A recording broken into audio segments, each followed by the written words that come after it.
You're listening to CDKL5 in color. I'm Marissa, and on this podcast, I'm joined by my co host Amanda and sometimes some very special guests to talk all things CDKL5 deficiency disorder. It's a rare genetic condition caused by changes in the CDKL5 gene. Patients with this condition often experience profound developmental disabilities, difficult to control seizures that start in infancy, cortical visual impairment, and a variety of other health concerns. It's a challenging condition, but we know that by sharing our stories, we can raise awareness, provide support, and paint pictures of our community that can lead to greater understanding and meaningful change for families like ours. Let's jump right in. Hi, Deshaun. We're so glad to have you. Good morning. It's nice to be here. Thanks for having me. We're so excited to hear more about Braylon and your family. I keep saying we, even though it's just Amanda's not here. It's just you and me. Amanda had an opportunity to go skiing, so she, we don't get a lot of opportunities to do fun things necessarily when we No. have a kid with CDKL5 deficiency disorder because the childcare is difficult to say the least. But she's got an opportunity, so she went and took it. So it's Good for just you her. and me today. I know, good for her. Well, can you tell us a little bit about your family and introduce us to your son, Braylon? Yes, I'm Deshaun, mom, obviously. I'm also a first grade teacher on break still. My husband is Braylon's father per se, but his stepfather. He's amazing. And Braylon will be 15 on the 15th, so his golden birthday, which is amazing. And he's just an incredible kid. He's taught us so much about love and how to communicate in different ways. Speaking of communication, I assume he doesn't speak. No. Right. He uses some words. We have a nurse that is here 48 hours a week, which is super helpful. And he communicates with Braylon like he would any kid that's 14. His favorite word right now is no or whatever. That's kind of what he wants to say, or everywhere. But he's got little words here and there, which he didn't use to have. So it's nice to be able to hear him use his words. And at times we kind of remind him, okay, use your words. We're going to use our words, not be upset and frustrated. So that's been a work in progress. And the speech teacher really helped with that quite a bit. Yeah. My son doesn't say any words, but your son can say some words that you recognize. That's Yes, but amazing. not until probably a few years ago, maybe 4 or 5 years ago. And he just started saying things. And sometimes you're like, did he say that? Maybe he didn't. But we always celebrate the little things, whether it's like, we're like, yeah, I think he really said that. So that's something that we're really excited about, that he's using his words, or yes and no. He'll say yeah sometimes too. So it's just Wow. little things, and it depends on his mood. He really is quite the teenager right now. He's very like, don't bother me and leave me alone. But Yeah. other than that, he's an incredible kid. You said you have nursing. Does that mean he doesn't go to school? He doesn't right now. We have been in contact with the school to start him because he technically is supposed to be in high school, which is terrifying. And the high school is right by our house. So we are trying to work on getting him to go maybe one time a week for right now, just for some socialization with the other kids and just to get him out of the house, because I know he really likes to be around other people. He enjoys that type of thing. So we're trying to work on that. We just have to get a MOU, which is a memorandum of understanding with the school, so his nurse can go to school with him, which is the only way we would send him to school. That's kind of why we haven't sent him yet, but that's a work in progress. Hopefully, maybe when it's not so cold outside, because they could just walk, which is nice. Oh, wow. That is close. Yeah. I know it's respiratory season. Yes. How are you feeling? How are you feeling and how are you preparing? Well, it's interesting because when Braylon was younger, probably around your son's age, he would get sick all the time, all the time. Like I remember when he was 6, he got RSV really bad and was intubated for 10 days. It was terrifying. And that is when my mama heart was like, I am not sending him to school anymore. I cannot go through that for a while. We do have a teacher that Zooms in with Braylon right now. But before COVID, we had a teacher coming to the house, and the teacher would come and do things with him, which was nice. And he didn't mind it, But right now, as he's gotten older, it's crazy. Knock on everything I can think of, he has not been hospitalized for respiratory since 2019, I think, which is Wow. incredible. So as he's gotten older, he's gotten stronger, which typically isn't always the case, especially with kids like Braylon. But I don't know if it's necessarily that, but we have everything you would need at home that you get at a hospital, from like the vest airway system that shakes them up, and to a cough assist, to oxygen, to nebulizers. We have everything here, and I think that's really saved us so many times of having to go to the hospital. We did have to take him to the emergency room recently, but that he was able to fight everything else at home. So they gave him some steroids, but it is scary, especially me being a teacher and going to school.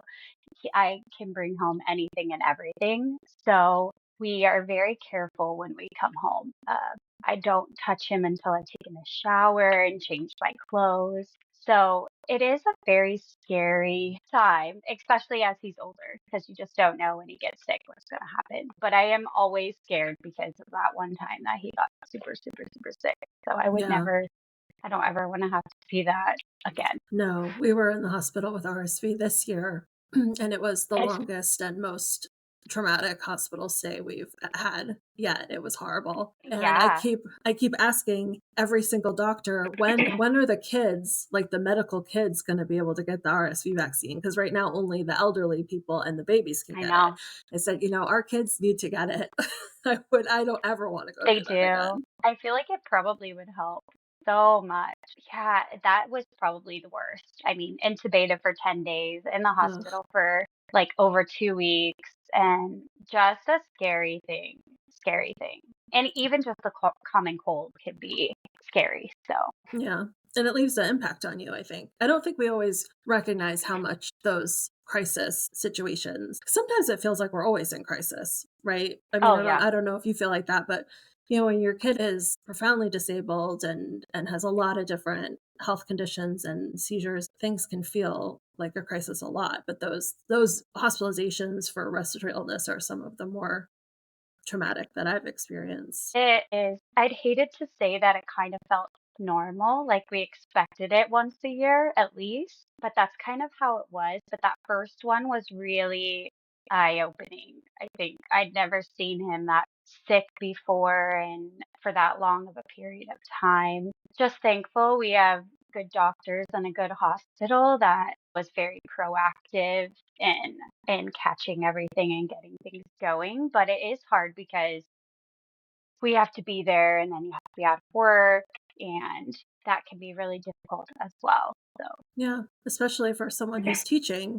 People think school employees have all this vacation time, but reality is you only have a couple days that you're allowed unscheduled from what is the normal school's calendar. You really don't have a mhm. lot of flexibility with your time at all. No, I we have 10 total days that we can take.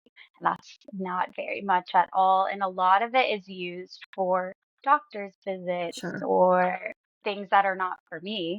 So people forget that you're not using them just for that. I don't think people understand unless they have a medically complex child. They don't understand everything that goes into that. I know that caregiver mental health and mental health in general is something that's really important that you wanted to talk about.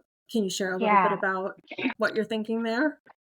sure. So I'll start at the beginning really, because when Braylon was diagnosed, he really wasn't diagnosed until he was a year and a half because it was fairly new. We didn't even know these things existed. And for the longest, for about 6 months, he was just misdiagnosed with acid reflux because it was these weird seizures. I mean, CDKL5 has such a different look. So as it kept going, I was like, something's wrong. So my dad, went to medical school, all these things. We knew something was wrong. So we went and got an EEG, did all those things, which is already traumatizing on a single mother at the time. I was a single mother until he was 2.5, almost 3. And I was like, what? I don't even know what to do. I don't know what I'm doing. Thankful for my parents because I couldn't have done it without them. Then they diagnosed him with epilepsy, tried some medication, wasn't working. Finally did genetic testing, found this missing gene, mutation, did one on me, which is another thing that's odd because I carry this trait. So not only that, are we one in probably not very many that I've sent that off to them for research. And so I felt very alone. I didn't really know what to do. I didn't have anybody to talk to. I didn't know CDKL5 had a whole center or anything until later on. Probably it was a little bit after he was diagnosed. And then I reached out to everybody there, but I still felt alone because no other parent had this. I'm like, all these other people have normal children too, and I cannot because it's like 50-50.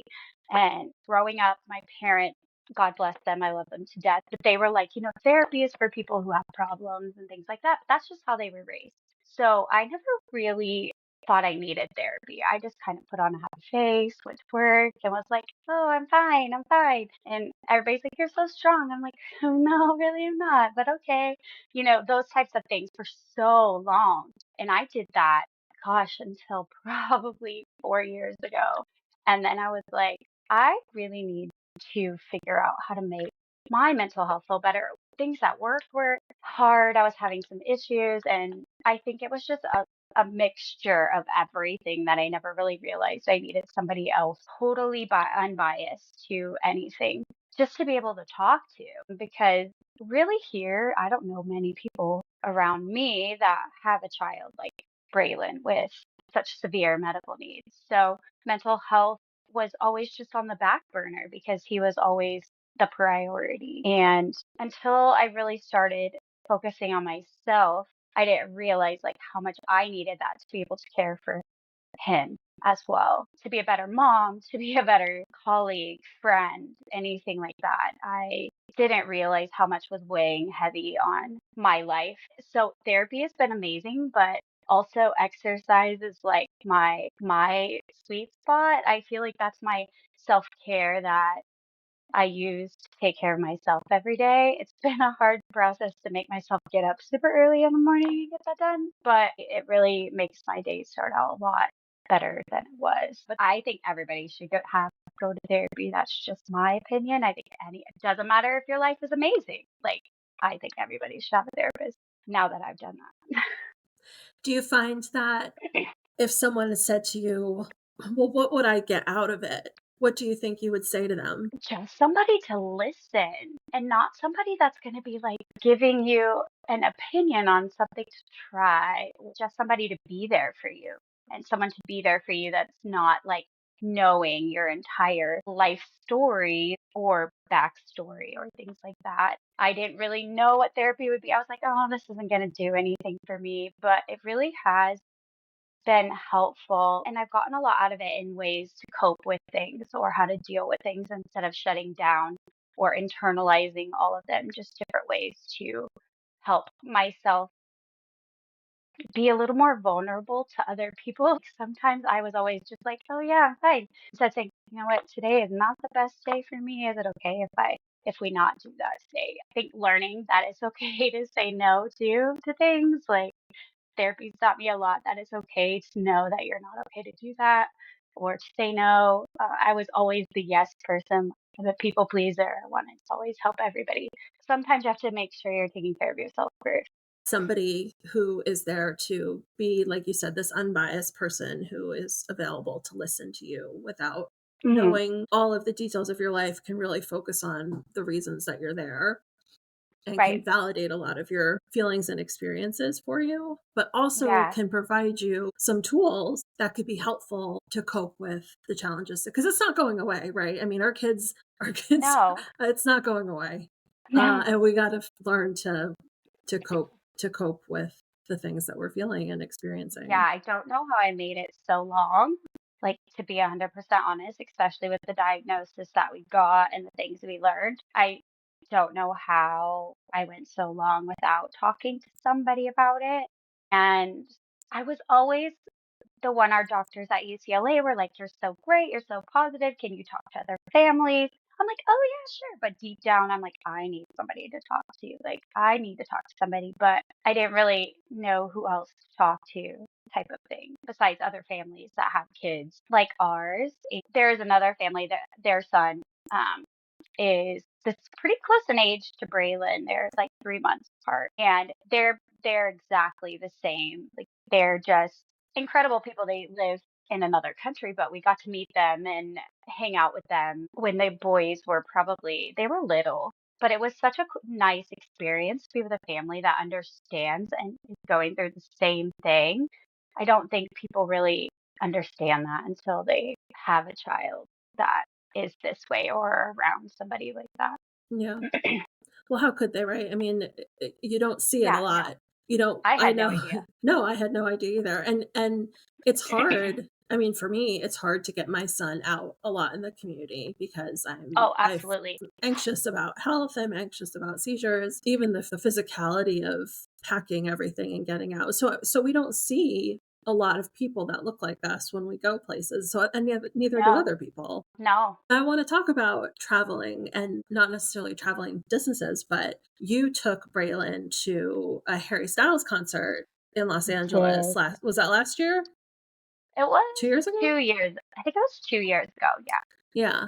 So Yeah. talk to me about the I want to know about the logistics of how you made that happen, but then also why it was important for you to have that experience with him because I know you're a big Sure. fan. I like music in general, but I think when COVID happened, you don't realize how much you miss those live experiences until they're missing. And then I kind of went to a few concerts right after COVID. We were still a little worried about taking Braylon anywhere, so we didn't take him. But over that time, people would live stream these concerts like on Instagram.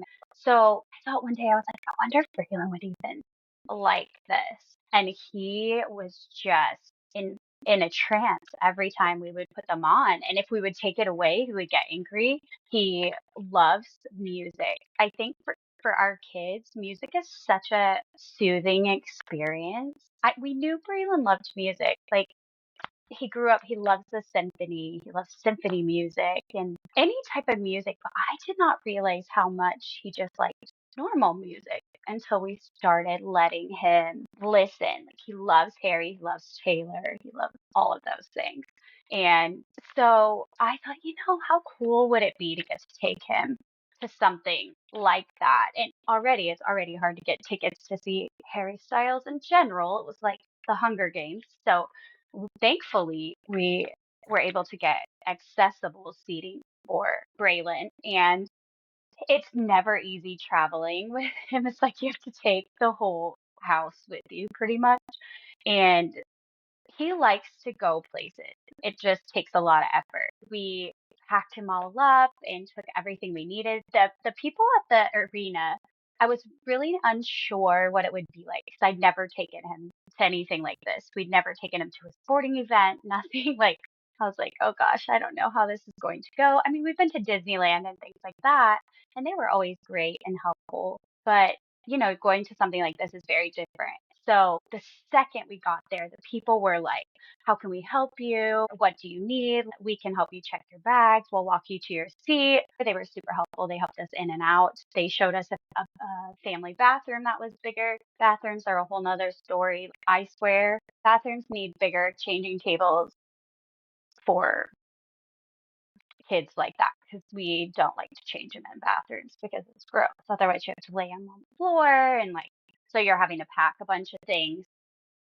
so that you can lay them on the floor and change him and pack extra clothes and pack extra everything. It worked out really well. And he just had the time of his life. Like he was trying to stay awake because they start so late, but he just loved it so much. You could just tell by the look on his face that he was just having the best time. So I think for that to be able to experience something like that with him was a pretty special moment. I was great. I was doing good. I was super happy until one point, and then I'm just in tears, like thinking, I can't believe like I got to bring my kid to something like this. Like I never thought that would be a possibility to get to take him to do something so special and to see something so incredible.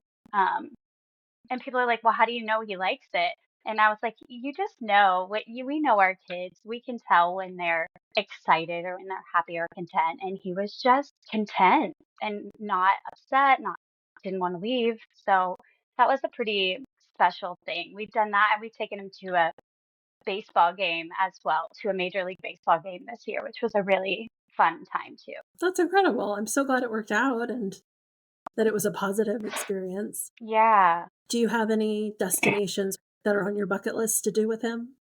Well, we are gonna do Disneyland again we're thinking for his birthday. I've been real like iffy about taking him places, sickness and things, but he's also got to live and do things and be a kid. So our next goal is to take him to an NFL game sometime. I really think he would enjoy a football game. He loves to watch football on TV with us, and the stadium in LA is pretty accessible in all areas. So I think it would be pretty easy to take him to do something like that. Those are our next two things that we're wanting to take him.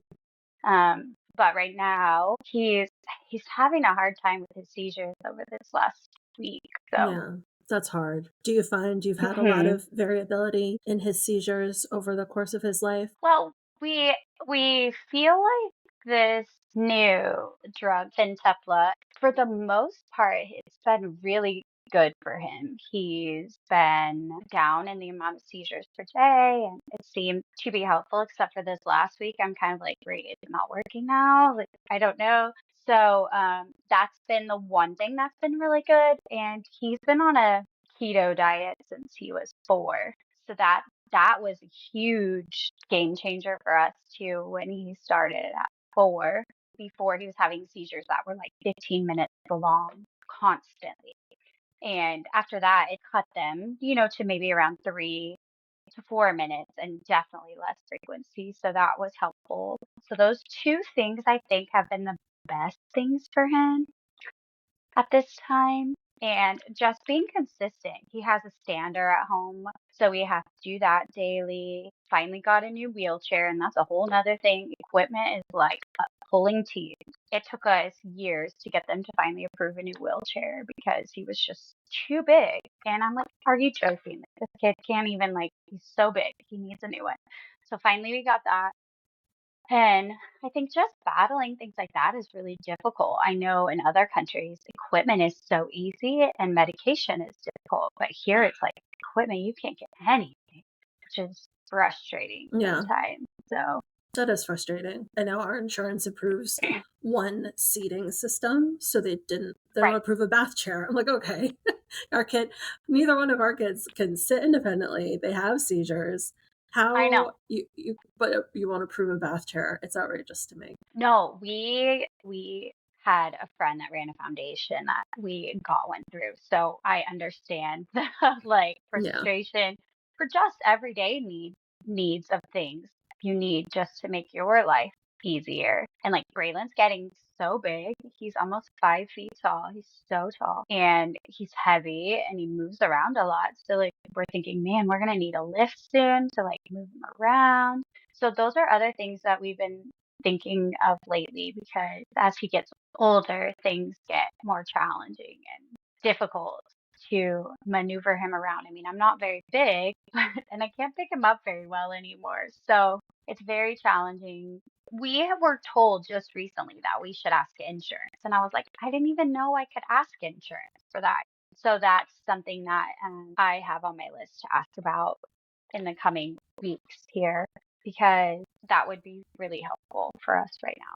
There is a lady on Instagram that posts a ton of grants and things like that. Her name, I don't know if I can oh, the say it, but advocacy Abby yes, yeah. she's amazing. I'll put her in the show notes because she's a great resource. Yeah. Yeah, because she's been so helpful with different things that you could get grants for or apply for or talking to her about the list. And she's like, oh, yeah, you need to call your insurance because they should definitely do that for you.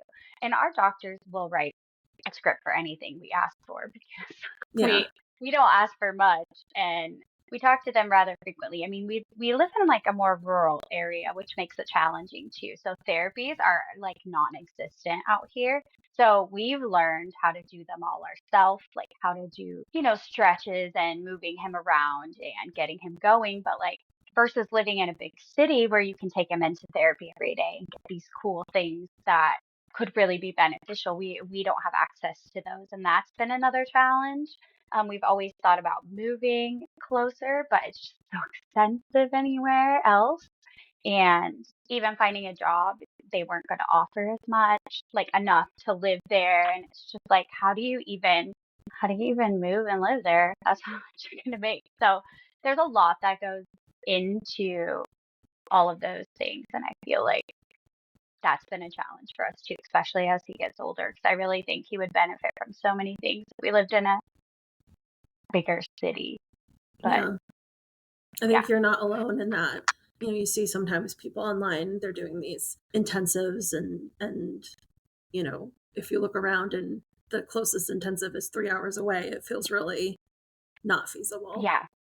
Um, No, and like we have places like 30 minutes or so, but still they don't have all of those things. Like if we lived by LA, we could get these therapies on a daily basis, but I don't really want to live in LA. So I like being a little bit further away. So that's been a challenge for us right now, and that's a struggle, especially as he gets older. As he was smaller, we could move him around a lot easier and do these things a lot easier, but he's very big now. So that's our other roadblock that we've run into. you're really a veteran mom at this point, whether you feel like that or not. I mean, your son is 15, and if you think Yeah, about CDKL5 being identified only in 2000, what's that, 20 years ago? I mean, it's really only right. been in his lifetime, like you said earlier, that people are Yeah. getting this diagnosis. It feels like having a teenager makes you this sort of veteran parent because you've gone through I feel like quite a I bit. have.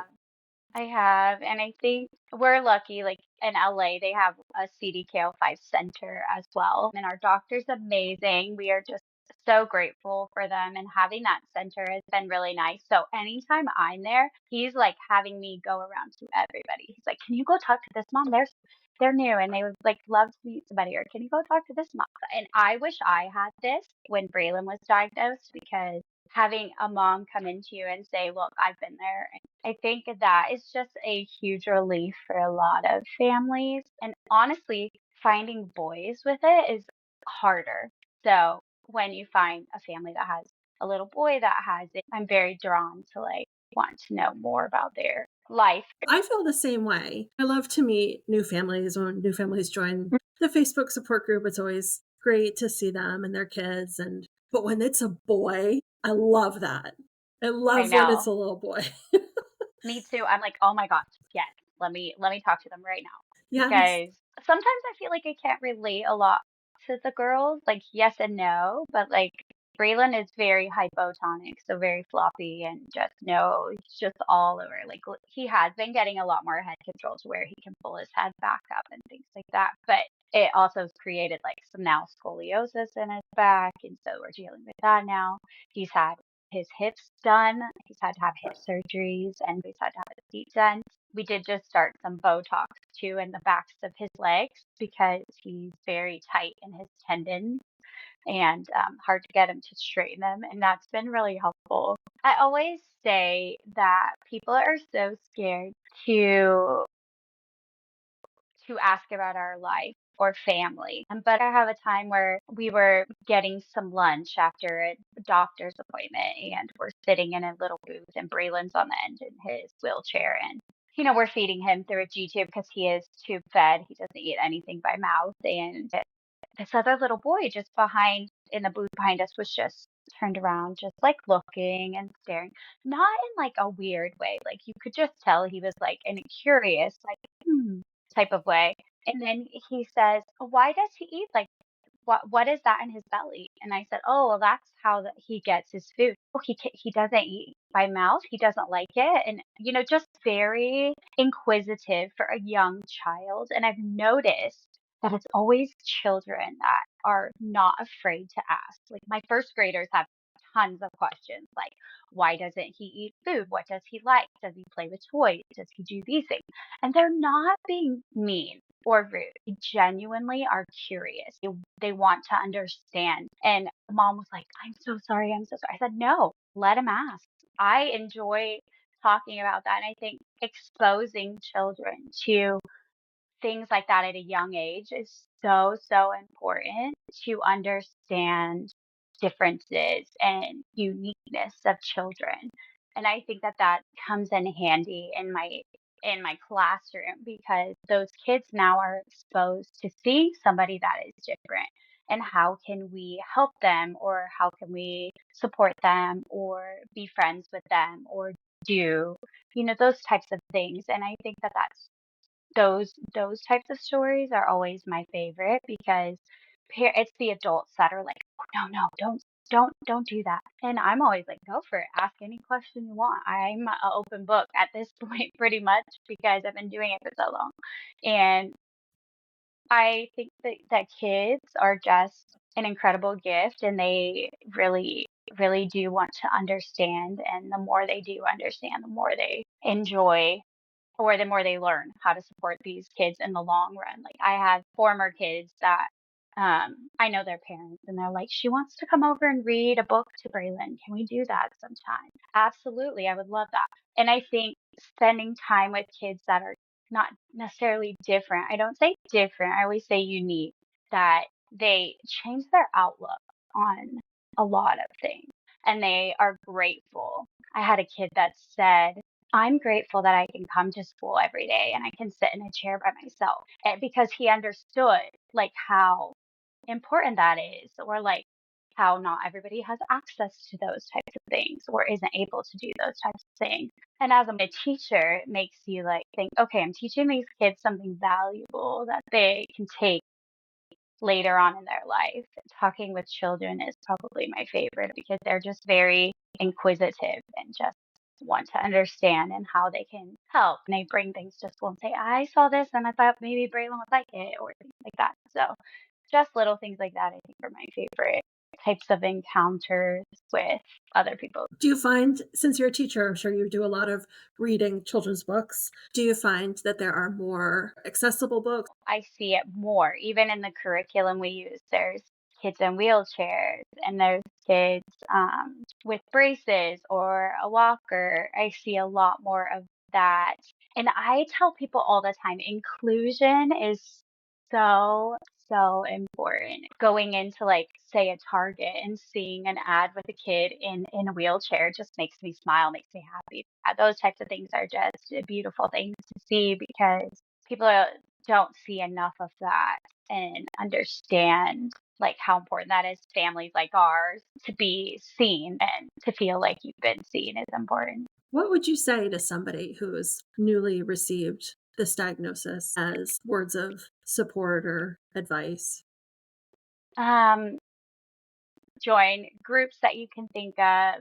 Don't be afraid to reach out to other parents or talk to people. I think that's the thing that I wish I had known sooner, that there were resources or people I could get in touch with as a parent. They don't really tell you like where are things for you. And that is so important to your health and your ability to take care of your child too, to be able to have other people that you can talk to or discuss and say, hey, how would I do this? Or what do I do about this situation?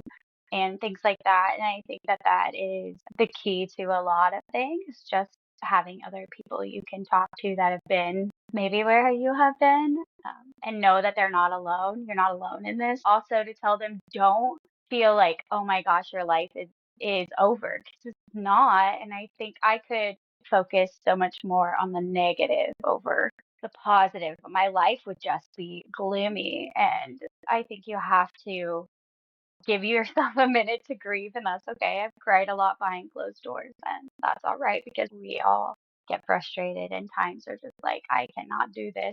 But we are definitely a lot stronger than we think we are. And I hate when people say that you're such a strong person. And I don't know how you do it. Yeah, I don't know how I do it sometimes either, but we just do it because it's our kids and that's just what we do.